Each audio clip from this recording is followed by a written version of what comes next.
So, hi everyone, this is Miron Ija, your trusted property consultant. So today, andito tayo sa Beverly Place, Mexico, Pampanga para i-quick house tour si Christina Model. So tara!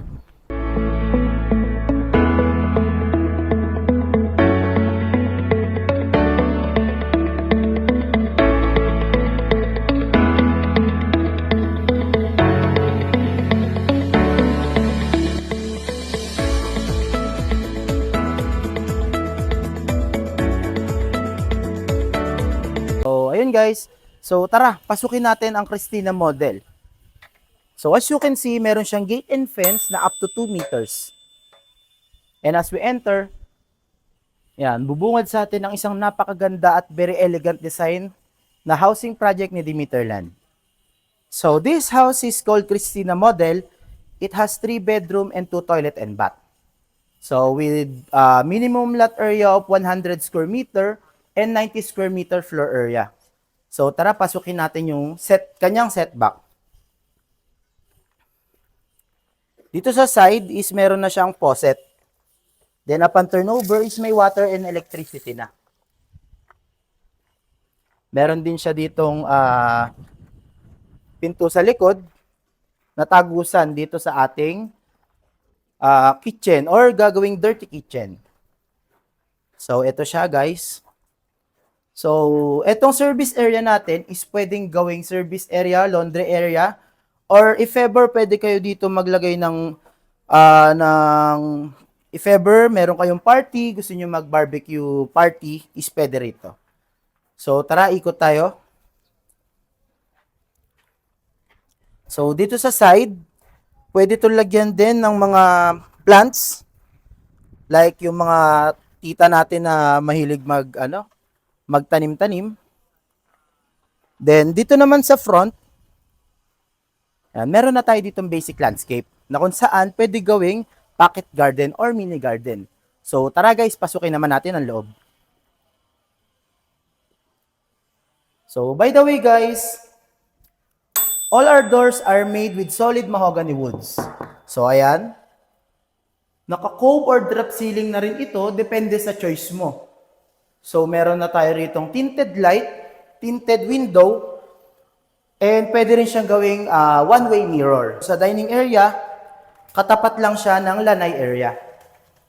So as you can see, meron tayo ritong sliding windows or sliding door. Yan. So dito naman tayo sa kitchen area. Sa kitchen area guys, meron na siyang mga built-in kitchen cabinet. So ayan, sa taas, din ito sa baba, and naka-tiles na rin siya guys. So ayan. Yan, naka-dual sink na rin siya. Yan. Upon turnover, may water and electricity na siya, kaya wala ka nang iisipin pa. Then, ito ang kanyang back door.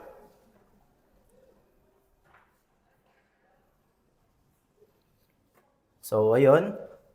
Punta naman tayo rito sa ating powder room or first toilet and bath. Sa powder room naman, guys, or toilet and bath, so ayan, kung mapapansin ninyo, from floor to ceiling is naka-tiles na.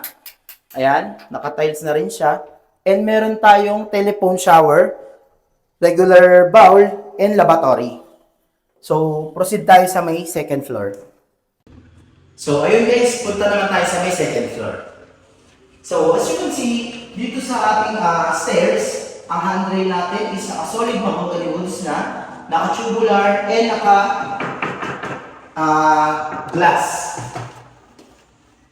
So, dito naman guys, kung mapapansin nyo, napakataas ng kanyang ceiling na pwede rin lagyan ng chandelier to achieve the elegant house of this model. So, pasok tayo sa may first bedroom. So, dito sa first bedroom guys, kung mapapansin nyo, meron na siyang abang para sa sa aircon. So disclaimer guys, this house is modified by our client. So you can modify your own, depende sa choice mo. Since kayo ang masusunod sa floor plan na gusto ninyo. So mabalik tayo rito sa may first bedroom. Every bedroom or every room natin is merong built-in Ito. Meron siyang built-in cabinet. And meron na rin siyang fire extinguisher, CCTV camera, and smoke detector alarm. Every room yun, guys. So, ayan, meron din tayong window dito na mas ma-achieve pa ang natural lighting ng house. Ayan. So, as you can see, tanawin talaga siya, guys. Ayan. Mapasok naman tayo sa ating second bedroom. Sa second bedroom is ganun din. Meron din siyang abang para sa aircon. Meron din siyang sliding window. And meron na rin siyang built-in cabinet. So, available ito by bank and in-house financing. And available ito from north to south. So, pasok naman tayo sa ating master's bedroom. Sa master's bedroom, mas malaki siya compare sa first and second bedroom.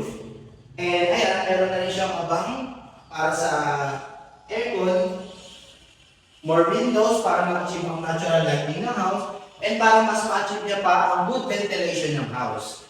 So meron na rin siyang built-in cabinet. So dito tayo sa may second toilet and bath.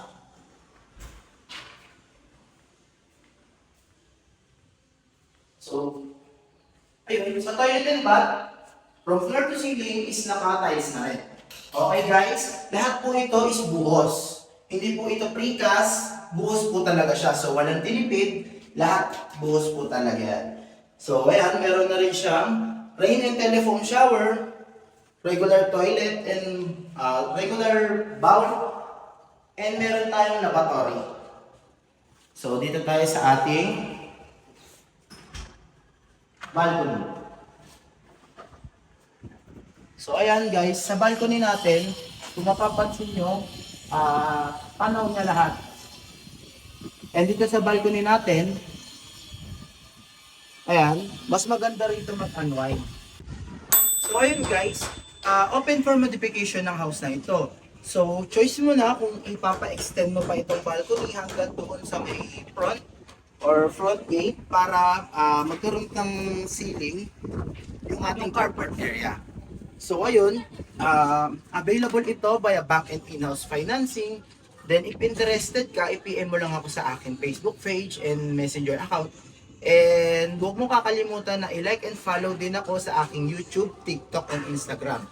Tara, tripping na tayo. So by the way, this is Ron Ijao, your trusted property consultant. Thank you.